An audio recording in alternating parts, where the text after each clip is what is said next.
Assalamualaikum warahmatullahi wabarakatuh. Kami dari kelompok 5 akan menjelaskan perpindahan kalor dengan 3 mekanisme, yaitu konduksi, konveksi, dan radiasi. Di sini kami beranggota dengan saya sendiri, yaitu saya Ahmad Zaki dengan NIM belakang 21. Saya Alfa Maulana Rizky dengan NIM belakang 22.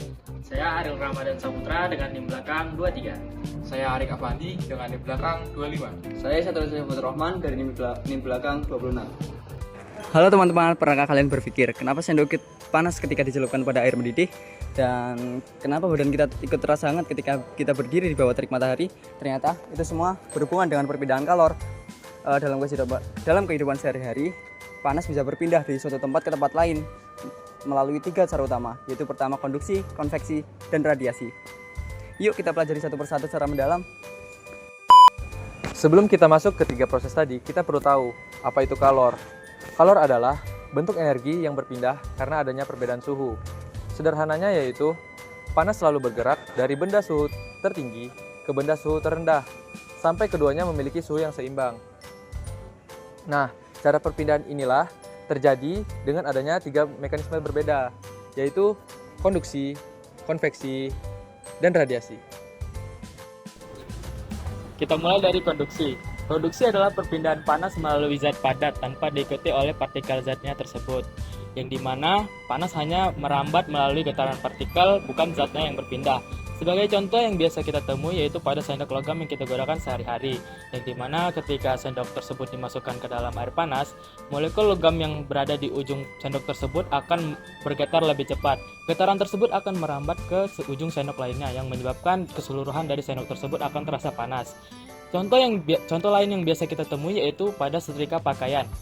Bagian logam dari setrika yang dihantarkan panas listrik akan menghantarkan panas ke pakaian sehingga pakaian akan menjadi licin dan kering. Sekarang kita beralih ke konveksi. Berbeda dari konduksi, konveksi terjadi pada zat cair dan zat gas. Karena dalam proses ini partikel-partikel dalam zat tersebut ikut bergerak. Misalnya, ketika kita memanaskan air di panci, air di bagian bawah panci akan menerima panas terlebih dahulu. Air yang panas itu akan menjadi lebih ringan dan naik ke permukaan air. Sementara air yang lebih dingin di atas turun ke bawah menggantikan air yang naik tersebut. Gerakan naik turun ini membentuk sebuah arus konveksi yang membuat seluruh air akhirnya menjadi panas merata. Proses konveksi juga terjadi di udara. Contohnya adalah angin laut dan angin darat. Pada siang hari, udara panas di atas daratan naik ke atas. Lalu udara dari laut yang lebih dingin bergerak ke daratan menggantikannya. Inilah yang disebut angin laut. Sebaliknya, pada malam hari, daratan lebih cepat dingin dan arah angin pun berbalik menjadi angin darat. Contoh lainnya, kita bisa temui di AC atau kipas angin yang bekerja dengan mengatur sirkulasi udara. Prinsipnya sama dengan metode konveksi. Selanjutnya, proses yang ketiga adalah radiasi. Radiasi adalah proses pindahan panas tanpa melalui zat perantara sama sekali. Artinya, panas dapat berpindah bahkan melalui ruang hampa. Contoh paling nyata adalah panas matahari yang kita rasakan di bumi. Cahaya matahari membawa energi panas dalam bentuk gelombang elektromagnetik yang menembus ruang hampa dan sampai ke permukaan bumi. Jadi, meskipun di luar angkasa tidak ada udara, energi panas tetap bisa berpindah melalui radiasi.